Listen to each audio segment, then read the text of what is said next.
Good afternoon, everybody. This is Peter again here. Stamp collecting fun. It is fun, it shall be fun, and it will be fun. So what have we got here today? Well, I'm actually showing a painting I did of one of the most popular stamps ever to come out in Europe, despite a bit of a shaky start. So we'll have a look at this stamp, and it is La Semeuse, also known as the Sower.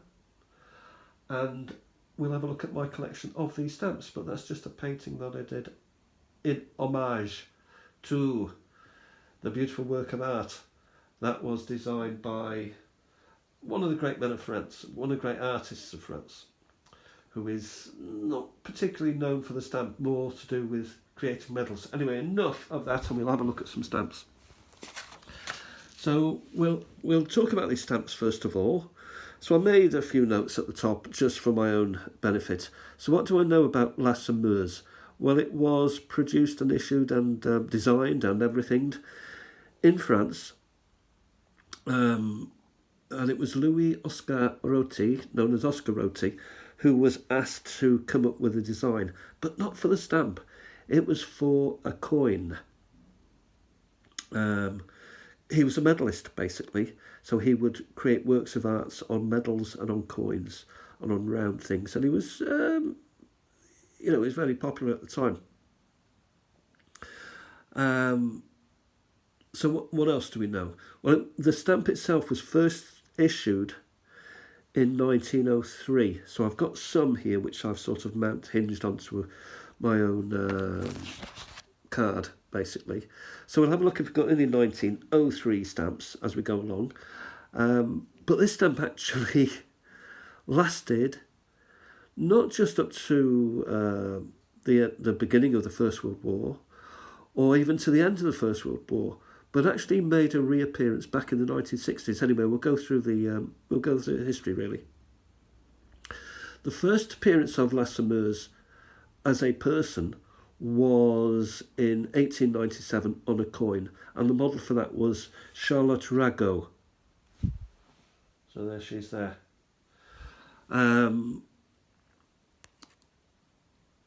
It became popular with the coin, which was silver francs, and he was therefore asked to use that design for stamps, which he allowed and was done. We'll have a look at one here, 1903, so this is an early one. So what do we know about them? Well, the very first issue was a 15-cent green. Have I got one of those, a 15-cent green? Possibly. Is that 15 cents? It is. It is actually a 15-cent green. So that would have been the very first issue, 2nd of April 1903. So I'm quite happy to have that there. But as you can see, I've got other 1903s, which would include the 25 blue. Is that 25? Yes, it is. And I've got another one here, which is sort of 10. Is it a 10 red? I would say that's a 10 red. It says 1963, but that's my handwriting. That is 1903. Oh, hang on a minute. We also have a 50, which I have no information about 1903, so I think I may be wrong with the 50. 50 blue? No, according to my latest research, the other colour would be a lilac rather than a 50 blue, blah, blah, blah. So what we'll do is we'll have a look at each of these stamps and see what we've got. Well, we've got 1907. What can I tell you, though, about the design itself? Well, it is of a female who is sowing the seeds of something or other. And people, when this stamp first came out, were just at the back of the Franco-Prussian War, which was, 1870 when it finished? So within 30 years, there was still military stuff going on around a militant Germany. And this stamp was thought to be a little bit too peaceable to stand up to the might of the Prussians, who were still banging militarily on their merry way and would continue to do so up to 1914. So there were many people who did not appreciate the sort of gentleness, the loving nature, the positivity of this stamp. They would prefer. We'll go back to an earlier one. What they would prefer would be a more aggressive type symbol with regard to these stamps. Now, Roti himself lived, so he was known as Oscar Roti, but his full name was Louis Oscar Roti. He lived from 1846 until 1911, so he had gone through this Prussian victory over France and seen change in regimes and the last emperor we talked about earlier, and then the rise of the Republic, the Parisian Commune, which I happened to mention slightly yesterday. But the more aggressive people around Paris and France were disappointed in this design and would have preferred, but they were overruled, and this was known as a definitive stamp. So millions upon millions of these were printed out. Some were also, back in those days, there's no such thing as television, or if you wanted to see something, an image, you had to actually go and see it. So people would see these images and they would criticise the image and say, well, why is she throwing into the wind? That was one. They would find all sorts of reasons to be critical of this stamp, but it then subsequently became one of the most loved stamps. And the design itself, a lot of sort of grey areas, faults, they became very collectible and added to the collectability of stamp collecting generally. The model I said was Charlotte Ragot. I know nothing about her, but she was probably one of the most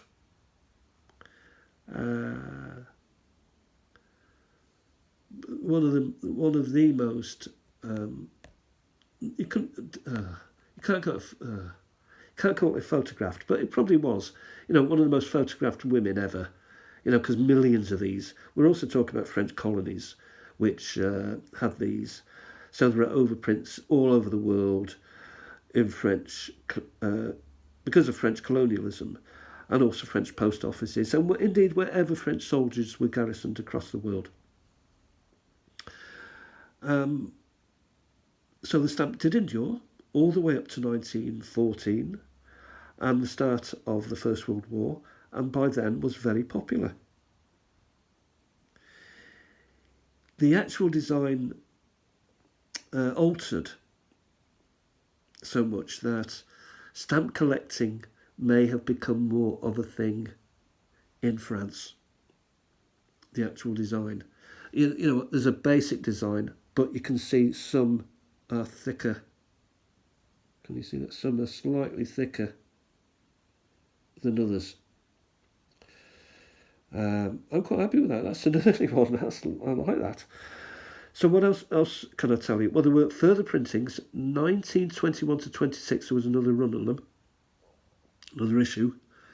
Have I got any of those? Well, I've got a 27 one there, according to what research I've done, which is 40 blue. A 25 one there. 27 one again there. And that's a 10. And a 27 one. So you see there the 27, it's a deep blue. And then we go back here, 27, it's slightly lighter. So there are still issues with inking and stuff going on, which make these things collectible. And these were actually still used as late as 1938. That's when really, the start of the Second World War, that these stamps were no longer used as such, and currency changed, and the value of the franc plummeted, particularly afterwards. So as late as 1938, they were still using this stamp, but for not the small values. So not the 5 cents, but more into the francs, if you will, or indeed, for half a franc. Such was the popularity or the iconicness of the design that it was celebrated again with another issue, albeit I think it was two colours, in 1960 to 61.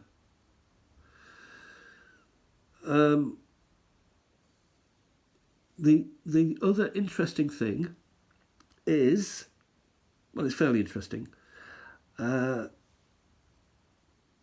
Semeuse, the Sower, is actually one of only 3 symbols of France which were used on the euro, so on the French euro, on the coin.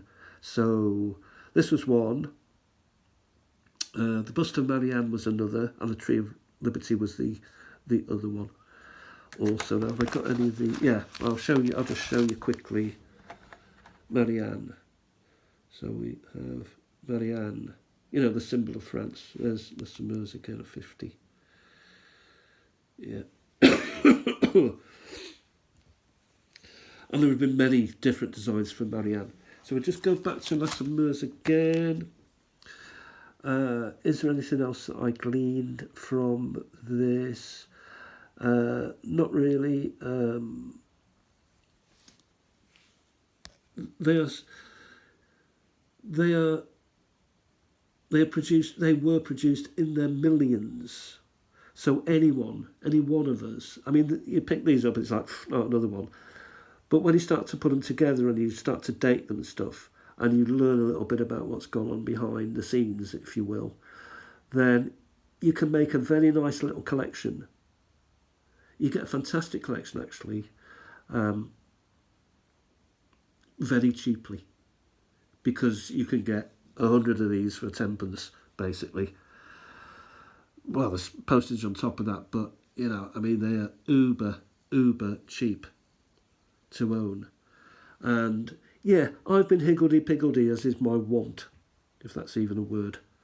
You know, maybe I should have had them in year order. I don't know. But as I found them, as they appealed to me, as I went through them and discovered the year that these were issued individually, then I just went ahead and put them up. And I'm happy to have done that. And maybe more will be added. I've got loads more that I can add.